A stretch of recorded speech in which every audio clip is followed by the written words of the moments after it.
చెప్పాలండి. బయట వర్క్లో ఉన్నాడు. ఒకసారి మళ్ళీ ఎవరో చెప్పలేదు అనొద్దు. మన కంపెనీ కూడా అవ్వలేదు కదా. కంపెనీ అయ్యాక అందరూ పెట్టి ఒకసారి ప్రతి ఒక్కరికి చెప్తాం. ఇప్పుడు ఏంటంటే కంపల్సరీగా రాత్రి తెలిసింది కాబట్టి కలెక్టర్గా వచ్చారు.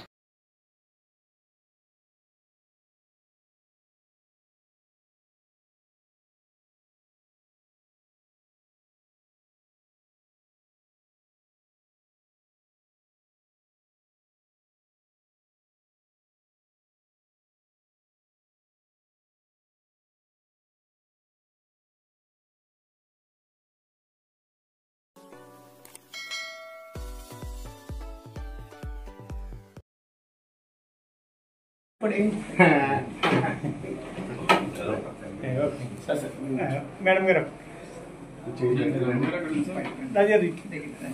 కొద్దిగా సరే ఓకే.